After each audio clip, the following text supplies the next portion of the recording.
Les gens se marient plus parce qu'il n'y a pas de confiance. Ils veulent être libres de vouloir partir quand ils veulent.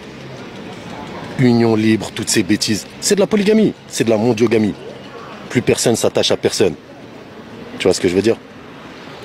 Ça peut paraître un peu pessimiste, mais il y a des couples qui fonctionnent. Il faut regarder comment et pourquoi. Et justement, il y a des gens qui s'aiment, il y en a beaucoup. Les couples qui ne tiennent pas, c'est parce que dès le début, ils étaient destinés à pas tenir. Les gens ne tiennent pas leurs engagements. Ils en prennent même plus.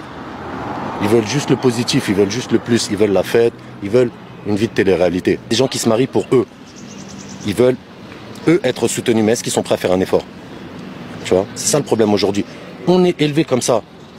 On est élevé comme ça dès le berceau par l'école, par la société, c'est plus nos parents qui nous éduquent. Les valeurs, elles ont disparu. C'est l'inversion des valeurs. Aujourd'hui, on fait l'apologie de tout ce qui est mauvais. Donc c'est un problème de valeur, à ton avis? C'est un problème de valeur. Pour moi, c'est vraiment ça.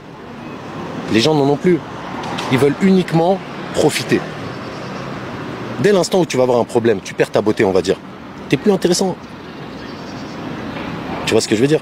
Est-ce que les gens vont rester avec toi pour autre chose que pour toi réellement? Donc un couple, ça se construit et ça se fait à deux. C'est un travail qui se fait à deux. Si les deux sont pas prêts à travailler ensemble, comme disent les anciens chez moi, change le pas de ta porte.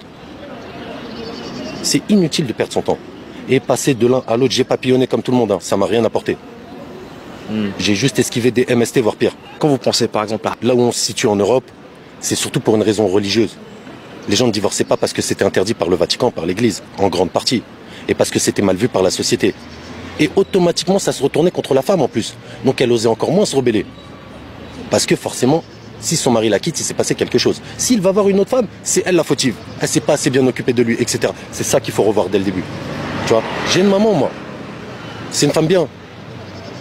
Les femmes méritent le respect. Chez moi, on dit respecte en elle le ventre qui t'a porté. Respecte en la femme le ventre qui t'a porté.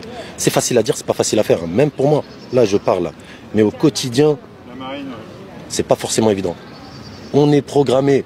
Il y a de la misogynie partout. Maintenant, ça s'inverse. Maintenant, c'est la misandrie. C'est nous qui allons devoir payer les pots cassés pour les générations précédentes. Tu vois? Mais pour moi, il n'y a pas plus de gens qui s'aiment et pas moins de gens qui s'aiment qu'avant. C'est juste qu'on ne sait pas s'aimer. Les couples avant duré, mais souvent parce que ça se faisait pas de faire autrement. J'ai vu aussi des gens malheureux. Des gens qui sont restés jusqu'au bout avec un mari qui les battait. Des gens qui sont restés jusqu'au bout. Donc c'était pas forcément mieux avant?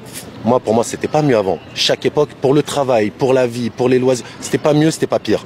Chaque époque a ses épreuves et ses difficultés. Regardez les couples qui durent. C'est pas des passionnés. La passion, elle va pas durer éternellement. Il y aura des moments où tu vas t'ennuyer dans ton couple. Il y aura des moments où ça va pas aller. Il y aura des problèmes. C'est là qu'on voit si tes sentiments ils sont solides ou pas. Pas fait pour vivre seul. Maintenant, il faut qu'on apprenne à vivre. Tu vois. Ça paraît un petit peu fou, mais regarde, ce monde, c'est comme... On est dans une grande coloc, il faut qu'on apprenne à cohabiter. On n'a pas le choix. Tu vas aller où? C'est pareil. Si tu veux faire ta vie avec quelqu'un, il faut être prêt à accepter ses défauts. Peut-être travailler dessus, essayer de s'améliorer ensemble. Les gens font pas cet effort-là. Ils switchent. C'est tellement facile. On est combien? 7 milliards, 8 milliards sur Terre. Tu vas pas me manquer longtemps. C'est ça en gros. La femme, elle a trop... Franchement, je suis un philosophe de comptoir, hein, donc je sais pas si ça a une grande valeur ce que je vais dire, mais pour moi, il faut commencer par travailler sur ses actions à soi. Si tu veux quelqu'un de bien, déjà commence par travailler sur ton comportement. Automatiquement, tes fréquentations, les gens avec qui tu évolues, les personnes que tu vas fréquenter, ce sera pas la même ambiance, ce sera pas le même environnement. Tu auras ce que tu veux, tu auras ce que tu vaux. Tu vois ce que je veux dire? Je sais pas, moi le cœur je le compare à une éponge, trempe-le dans du lait, qu'est-ce qui va en ressortir? Trempe-le dans de la boue, c'est la même chose. Donc